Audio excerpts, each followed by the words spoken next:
रामकृष्ण हरी. जय जय रामकृष्ण हरी.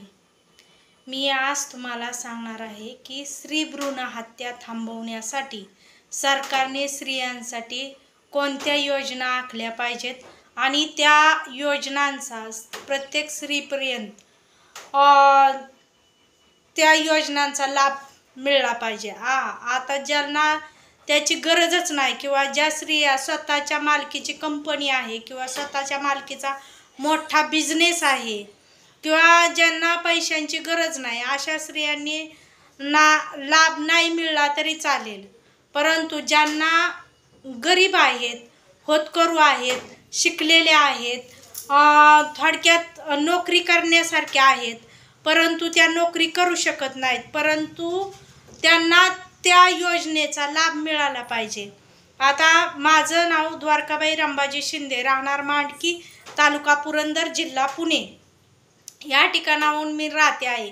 माझं शिक्षण 12वी झालेलं आहे आणि 12वी शिक्षण झालेलं असून मी मराठीतूनही तुमच्याशी बोलू शकते आणि हिंदीतूनही बोलू शकते. इंग्रजी विषय आम्हाला होता परंतु इंग्रजी विषय माझा थोडासा कच्चा असल्यामुळे मी इंग्रजीतून तुमच्याशी बोलू शकत नाही. तर मला सांगायचा विषय असा आहे की स्त्री भ्रूण हत्या कशा पद्धतीने थांबवता येईल. तर सरकारने लाडकी बहीण योजना जशी काढली तशी संजय गांधी निराधार योजना आहे, तसेच मुलींना शाळेमध्ये शिष्यवृत्ती वाटप केली जाते. तर मुलींना शाळेमध्ये शिष्यवृत्ती वाटप सरसकट मुलींना अगदी कुठलाही जातीभेद न ठेवता सरसकट सरकारी शाळेमध्ये शिष्यवृत्ती वाटप केली पाहिजे.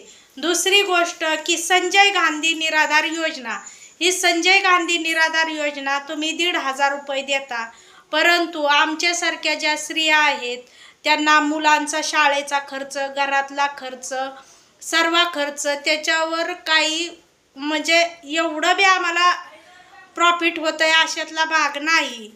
कारण निराधार कशाला म्हणतात? जिला पुरुषाचा आधार नाही तिला निराधार म्हणतात. पहिली गोष्ट ही लक्षात घ्या. निराधार कुणाला म्हणतात? जिला नवऱ्याचा आधार नाही, जिला कुठल्याही पुरुषाचा आधार नाही तिला म्हणतात निराधार. आणि तसं जीवन आम्ही काढत आहोत. तुम्ही महिला सक्षमीकरण मानता, पण महिला सक्षमीकरण अजूनही झालेलं आहे का याच्याकडे जरा लक्ष देणं गरजेचं आहे. महिला सक्षमीकरण झालेलं नाही. अजूनही मी वारीला जाते, पांडुरंगाच्या वारीला जाते, अजूनही महिला आणि पुरुष यांच्यामध्ये भेद केला जातो. उदाहरणार्थ आता ज्ञानोबाची पालखी पुरुष उतरवतात पण महिलांना व्यवस्थिशीर दर्शन मिळत नाही.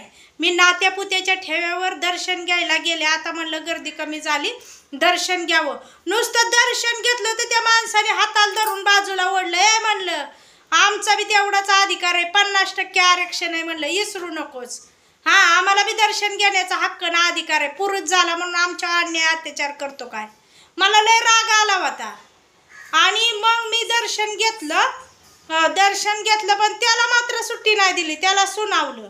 म्हणलं माऊलीचं दर्शन घेण्याचा तसा तुझा अधिकार आहे ना तसा आमचा बी आहेच.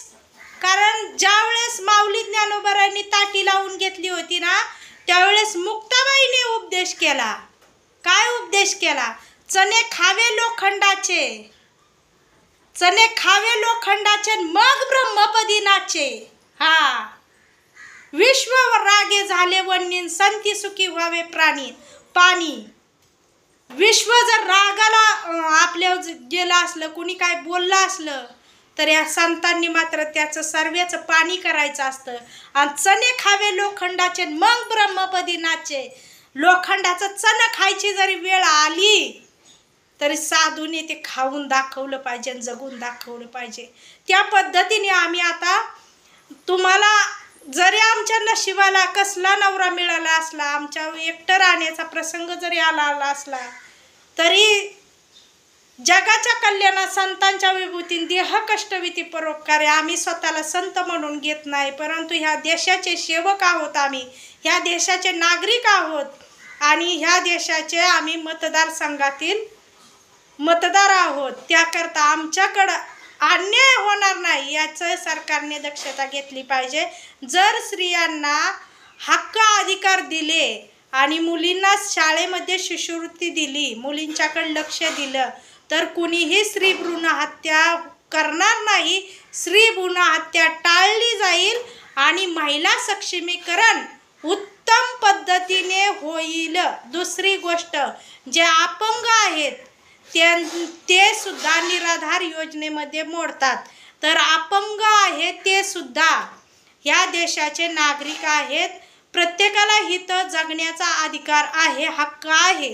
हे लोकशाही राज्य आहे, हे लोकांनी बनवलेलं राज्य आहे.